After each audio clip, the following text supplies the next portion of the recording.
সাল্লাম নারীদেরকে যুদ্ধের ময়দানে নিয়ে গেছেন এবং একটা উইংয়ের কমান্ডার হিসেবে একজন নারীকে তিনি দায়িত্ব দিয়েছেন।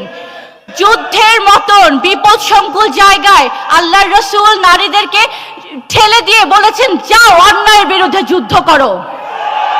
তাদের হাতে অস্ত্র তুলে দিয়ে বলেছেন, যাও আল্লাহর দ্বীন প্রতিষ্ঠা করার মাধ্যমেই তুমি তোমার অধিকার ফিরে পাবে। কাজে ইসলাম সম্পর্কে কম্প্রিহেন্সিভ কনসেপ্ট যদি তুমি জানো, ইসলাম সম্পর্কে যদি তুমি তোমার পড়াশোনা করা হয়, if you learn about Islam, if you conceive it, only then you will be able to speak desperately with your heads high. তুমি মাথা উঁচু করে কথা বলতে পারবে, কারণ সবসময় মনে রাখবে, নারীদেরকে যদি তুমি উদ্বুদ্ধ করতে চাও, ইসলাম দিয়ে নারীদেরকে উদ্বুদ্ধ করতে হবে।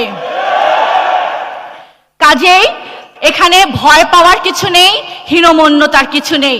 আমাদের আদর্শ, আমাদের রাসূল পাক সাল্লাল্লাহু আলাইহি ওয়াসাল্লাম যে জীবন ব্যবস্থা এনেছিলেন, সেটা হচ্ছে মোস্ট মডার্ন, সেটা হচ্ছে প্র্যাগম্যাটিক, সেটা হচ্ছে অ্যাপ্লিকেবল, সেটা হচ্ছে ডাইনামিক। সেখানে নারী পুরুষ সবার অধিকার নিশ্চিত করা হয়েছে। কাজে তুমি যখন কথা বলবে, সেই যোগ্যতা নিয়ে, সেই দৃঢ়তা নিয়ে, সেই সাহসের সাথে তুমি ইনশাআল্লাহ কথা বলতে পারবে। এবং আমি আজকে এখান থেকে পরিষ্কার করে মুসলিম বিশ্বকে বলতে চাই, আমাদের হীনমন্যতার কিছু নাই। আমরা মাথা উঁচু করে এখন আমাদের দাঁড়াতে হবে। আমাদের মাঝে ঐক্য না থাকার কারণে আজকে আমরা পশ্চিমা বিশ্বের কাছে পরাজিত হয়েছি, লাঞ্ছিত হয়েছি, কিন্তু আর নয়। পৃথিবীর 57টা রাষ্ট্র হচ্ছে মুসলমানদের, পৃথিবীর জনসংখ্যার 2/3 হচ্ছে মুসলিমদের।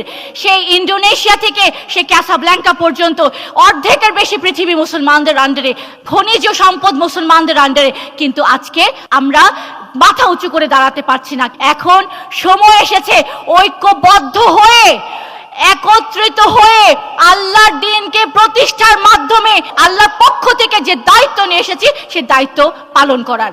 যতই আরব লীগ করেন আপনারা, যতই লীগ করেন আপনারা, সেখানে কোনো রকমের জায়গা পাবেন না, কারণ সেই প্রত্যেকটা লীগ তারাই সৃষ্টি করেছে।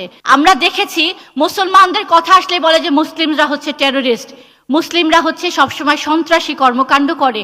কিন্তু আমরা দেখলাম যে যখন 2টা বিশ্বযুদ্ধে 13 কোটি বানি আদম খুন হয়েছে, মধ্যযুগে যখন আপনার ক্যাথলিক এবং প্রোটেস্ট্যান্টদের মধ্যে যখন যুদ্ধ হয়েছে, 80 লক্ষ মানুষ মারা গেছে।